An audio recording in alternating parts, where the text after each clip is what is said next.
One News Now brings you more stories this Tuesday, December 26. I'm Denise Tan. NAIA Terminal 3 is seeing a decrease in passengers today. Some of them who chose to fly today are going home to provinces to welcome the new year. Others arriving at NAIA Terminal 3 are planning to spend New Year's Eve in Manila. So far, there is still light traffic on roads leading to the airport. China once again says it is the Philippines making provocations in disputed waters. Chinese Foreign Minister Mao Ning said Beijing was compelled to take necessary measures against such actions. But the official said Beijing is still ready to resolve issues with Manila through negotiation and consultation. Meantime, President Marcos says the condition of the BRP Sierra Madre is a, quote, purely Filipino concern. He was reacting to reports that the United States has advised for the repair of said Philippine outpost in Ayungin Shoal. While Marcos acknowledged the Americans' help with joint patrols, he said the grounded vessel's maintenance is his government's business.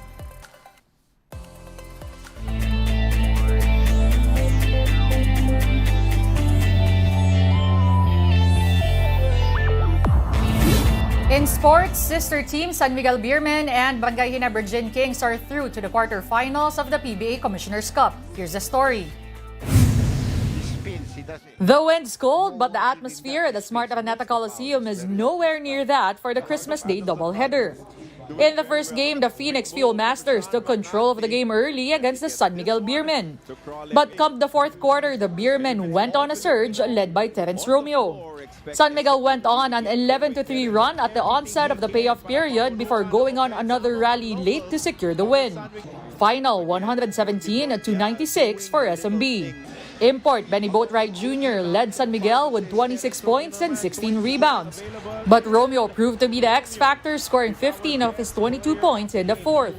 With this win, San Miguel has booked a spot to the playoffs, carrying a 6-3 win-loss record. They were also able to halt Phoenix's 6-game winning streak and now has a 7-2 standing. Our goal was to get to the top four, and I think we're closing on that. The difference about Ivan and Benny has a 3-point shot, which makes the floor bigger. Nasa mind ko talaga na mag-aggressive, so yun talaga yung mga shots ko. Credits talaga sa mga teammates ko kasi yun nga, every time na nasa akin yung bola and then tinatry ko na mag one-on-one or mag-create, nagko-collapse sila. Meantime, their sister team Barangay Ginebra is also off to the playoffs.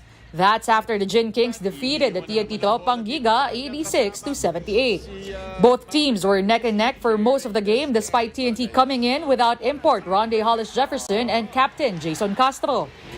But it was the Gin Kings who came up big down the stretch. Scotty Thompson managed back-to-back threes to run away from a 79-76 lead late in the game. That effectively secured Ginebra's 6th win. They now look for a top 4 finish to nab a twice-to-beat edge. Meanwhile, TNT slid to a 4-5 slate. Christian Sandhardinger had 22 points, 10 rebounds, 6 assists, and 2 steals to pace Ginebra. Except for, Scotty taking over down the stretch and making a couple of big shots, the game was basically a toss-up. This is basically playoff basketball. We're coming to the end of the eliminations, and all the games are so important. With that, the PBA is done for the year. Action resumes on January 5 for the game between the Blackwater Bossing and the Northport Batampierre. Then TNT and Rainer China Lasso Painters face off next at 8 p.m. Both games will be at the Smart Araneta Coliseum. TNT import Rondae Hollis-Jefferson will be indisposed for the rest of the PBA conference due to a neck injury. RHJ sustained the injury during a game with the Taipei Fubon Braves in the East Asia Super League, which TNT won. The team says it will be conservative in its approach towards Rondae's injury so as to protect his career. With this, his older brother Ralier Hollis-Jefferson will be reinforcing the Pangiga as replacement import. The siblings played together as pros for the first time in the EASL.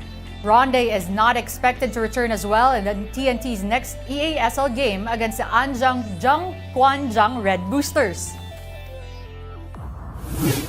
The PBA paid tribute to legend Samboy Lim, who recently passed away due to a lingering illness. During the halftime of the Phoenix San Miguel game, the league showed a reel of the Skywalker's career highlights. Commissioner Willie Marshall praised Lim's dedication to play and his will to win. Players in the crowd gave the 9-time champ a standing ovation before ringing the final buzzer for him. Lim died at the age of 61, 9 years after collapsing in the middle of an exhibition game. We're taking a timeout. The game on One News Now will return after a quick break. Stay tuned.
You're still watching the game on One News Now. I'm Denise Tan. Thanks for joining us.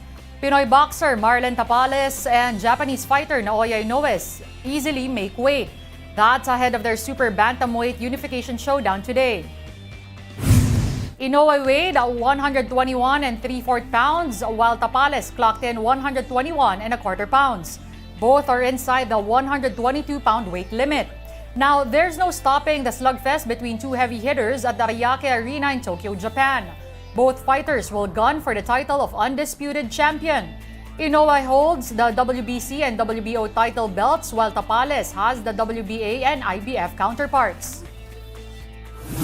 The Premier Volleyball League will follow through on a successful 2023 season with slightly the same format next year. It will hold 3 conferences, starting with the first of 2 All-Filipino tournaments unfolding on February 17. The second All-Filipino conference will commence in December. The All-Pinoy matches in the 2024 season will have a single round-robin format in the eliminations, with the top 4 teams advancing to the playoffs. Another season will see the return of the reinforced conference, which will be combined with the Invitational one. It will have 2 foreign guest teams, and local clubs can have 1 import each. Teams will also be divided into 2 pools, playing single round robin, with the top 4 of each bracket advancing to the crossover knockout quarters. PVL was a smashing success this year, racking up a record-setting crowd of 24,459. And that's only in Game 2 of the second All-Filipino tilt between Creamline and Choco Mucho. Fresh off his record-breaking deal, new Los Angeles Dodgers superstar Shohei Ohtani gives a brand new car to his teammate and his better half. The teammate is Joe Kelly, whose wife Ashley launched a campaign to lure Ohtani into the Dodgers dugout. She gave Joe's jersey number 17 to the Japanese pitcher. In return, Ohtani gifted Ashley and her husband a brand new Porsche. The Dodgers shared the wholesome moment online when the Kellys found the car parked in their driveway. Kelly, who had worn the jersey number 17 for the past 3 seasons, will now wear number 99. He had said he was not giving it up to just anybody. Obviously, Ohtani proved himself enough for Kelly to relinquish his number. Get your fill of the latest in sports at onesports.ph. Meantime, the Newsday continues later at 4:30. I'm Denise Tan. We are One News.